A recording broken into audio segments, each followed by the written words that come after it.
Salut les vapotos, bienvenue pour cette revue matérielle. Un matériel que j'ai découvert un peu par hasard mais qui me plaît bien. Voilà, c'est un atomiseur non reconstructible de chez Vaporesso, le Cascade Tank. Voilà, donc je vais vous le faire découvrir en gros plan, hein. Puis après on fera un test de vape pour vous montrer ce que ça donne. Voilà, à tout de suite.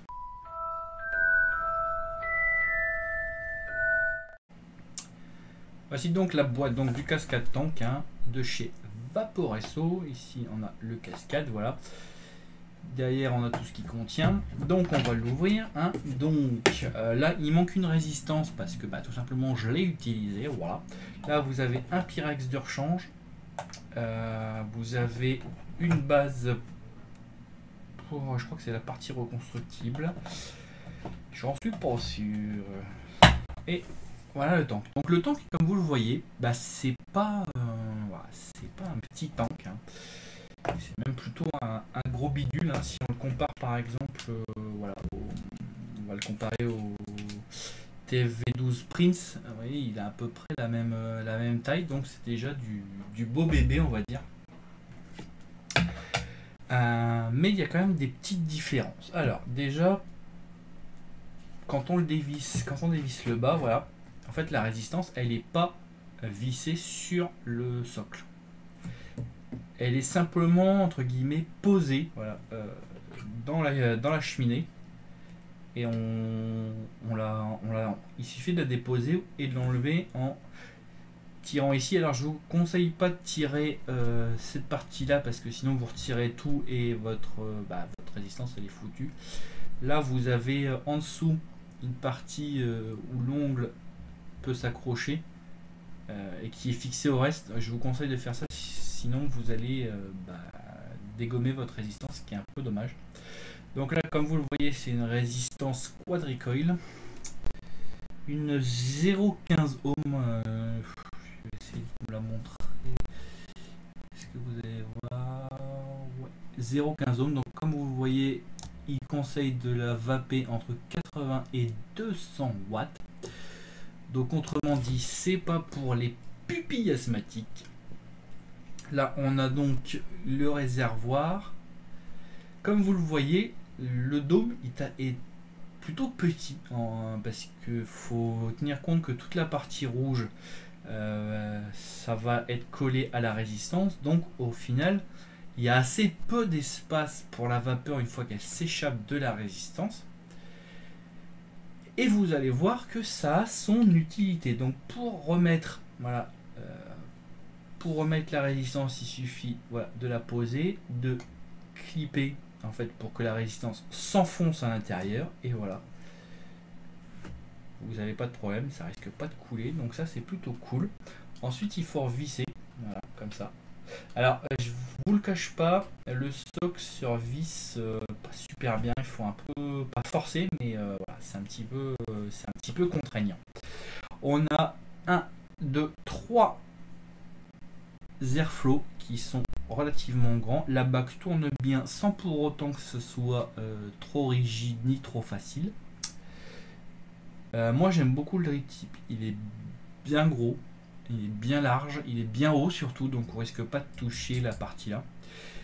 On va le mettre sur une box. Moi je vais me prendre la box X-Priv, voilà, que je présenterai bientôt parce que c'est une petite nouvelle dans ma collection. Et moi ce que j'ai par contre beaucoup aimé, alors on va essayer de pas en foutre partout, voilà, ça s'ouvre comme ça, c'est sa partie ouverture. Je vais voilà, on verra mieux, c'est sa partie remplissage.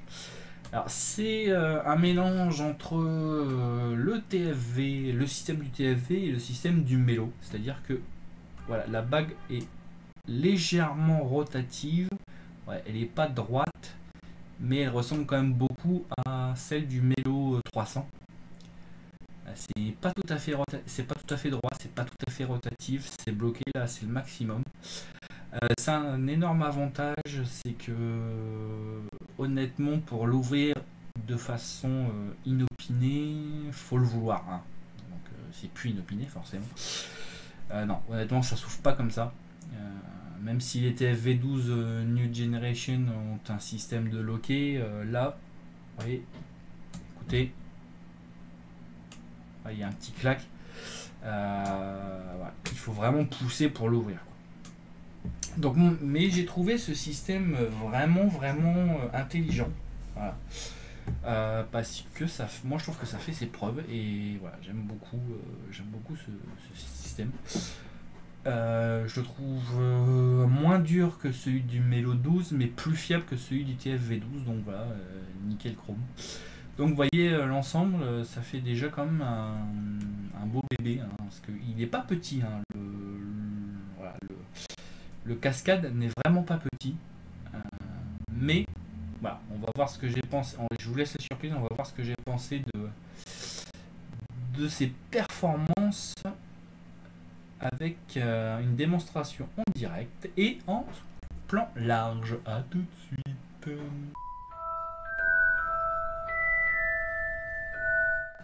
Voilà, comme vous l'avez vu, c'est un petit bébé sympathique. C'est pas pour les pupilles asthmatiques, hein, comme vous l'avez vu sur la résistance, ça va de 80 à 200 watts. Alors moi, voilà, sa qualité de finition, moi j'aime beaucoup, j'ai rien à lui reprocher à ce niveau-là. C'est du 7-8 ml, entre 7 et 8 ml. Donc il y a déjà de la quantité, il y a 3 airflow, forcément. Disons qu'il y a plusieurs résistances, il y a plusieurs types de puissance au niveau de la résistance, mais clairement il sera tourné vers quelque chose qui envoie de la patate. Hein. Il n'est pas fait pour tourner à 50 watts, plutôt pour tourner vers 100 watts, hein, voire plus. Il indique la couleur, 3 airflow, ça indique clairement que voilà, il est fait pour avoir de la puissance. Son réservoir ne paye pas de mine comme ça, mais il y a bien exactement, il y a 7,2, je l'ai mesuré, il y a 7,2 ml. Voilà. Donc c'est plutôt pas mal. Bon, avec ce que la résistance imbibe, hein. Quand on met le liquide, la résistance imbibe tout de suite. Comme vous l'avez vu, c'est pas des petites résistances. Donc voilà. Et bah écoutez, on va faire un test tout de suite. Là je suis à 130 watts pour donc 0,15 ohms. C'est parti.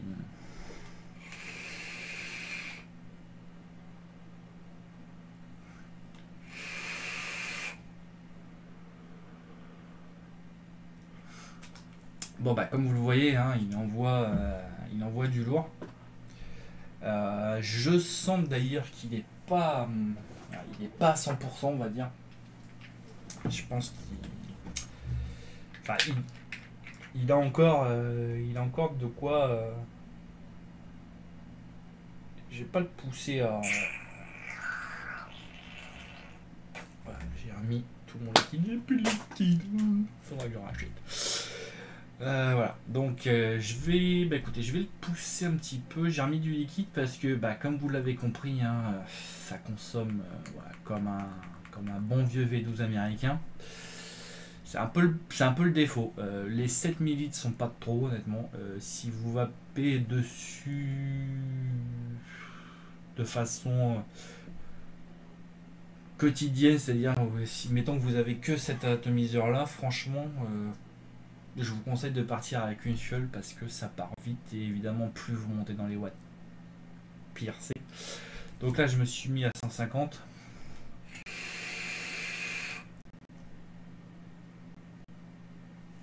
C'est un poil trop. C'est un poil trop pour moi. Je vais le mettre à 140. J'aime bien cette prive parce qu'on voit bien, j'ai pas besoin de rapprocher, on voit bien la puissance.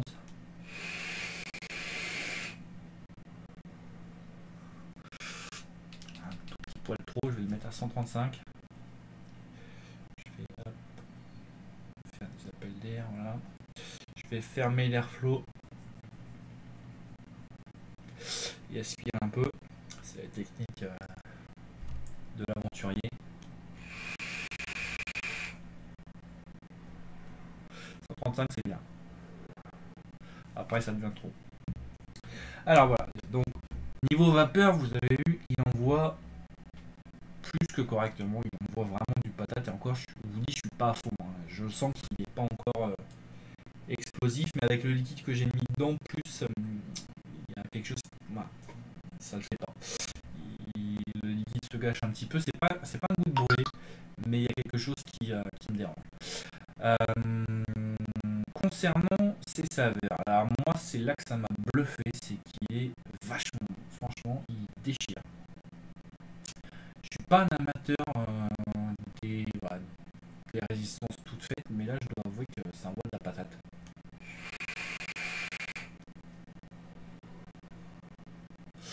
Mon liquide est super bon dedans. Alors, oui, d'accord, il vaut pas un reconstructible ni un Reaper, mais franchement pour un tout fait, moi j'ai rien à lui reprocher à ce niveau-là. Il chauffe un petit peu, et c'est normal, hein, je suis à 135 watts. Si on enchaîne les barres, forcément on le fait chauffer. Mais voilà, c'est pas non plus. On le ressent pas dans la bouche déjà, hein, parce que le drip tip justement est bien large et il ne fait pas toucher le sommet de l'atomiseur, bien que le sommet ne soit pas chaud, c'est le bas qui est chaud, hein, c'est la bague en fait d'airflow, là où il se refroidit le plus où ça chauffe le plus.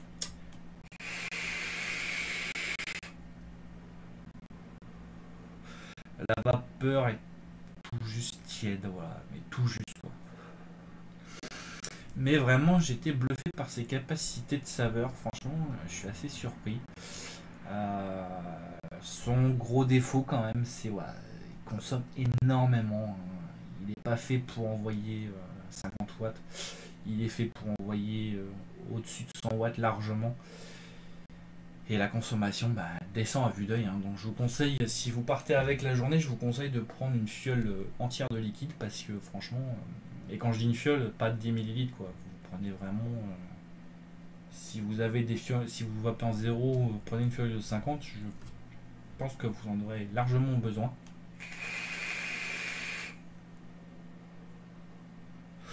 Mais ça ne m'empêche pas de l'aimer plutôt bien, ce petit atomiseur, ce petit gros atomiseur. Parce que voilà, ça change. J'ai pas tellement d'atomiseurs avec des résistances toutes faites. Hein. Ça fait longtemps que je suis passé sur reconstructible ou sur dripper. Mais de temps en temps, voilà, ça change. De temps en temps, j'ai envie de me faire plaisir, d'envoyer de la patate. Et avec le cascade, c'est possible. Voilà. Donc je vous encourage à le découvrir. Je vous encourage quand même à opter pour des résistances qui sont un peu moins basses, histoire d'économiser un peu votre liquide. Il y en a qui sont un peu plus abordables au niveau de la puissance, tout en se faisant plaisir. Que je dise pas de bêtises, il y en a une en 0,4. Voilà, l'autre, c'est ce que je cherchais, l'autre est fourni en 0,4. Ça permet de vaper entre 50 et 100 watts à peu près. Donc voilà, c'est juste le palier en dessous, mais ça fait toute la différence. Moi, pour être honnête, celui-là, la résistance à 0,15, le cascade en général, je l'utilise que chez moi. Le soir, quand j'ai envie de quelques petites barres bien péchues, voilà, je l'utilise. J'utilise pas un liquide non plus que je vape tous les jours. Parce que. Enfin, que je vape toutes les heures, on va dire. Voilà, je l'utilise une fois de temps en temps et ça fait parfaitement son travail. J'ai du plaisir à vaper. Mais voilà, j'économise entre guillemets le liquide parce que si je pars avec, c'est clair que je prends la bouteille de 60. Ça, c'est clair, net et précis. Sinon, voilà, ça passe pas. Mon Atos sera vidé. En une heure, il est vidé. Hein. Voilà. Eh bien écoutez, merci d'avoir suivi cette vidéo et puis on se retrouve bientôt pour de nouvelles aventures.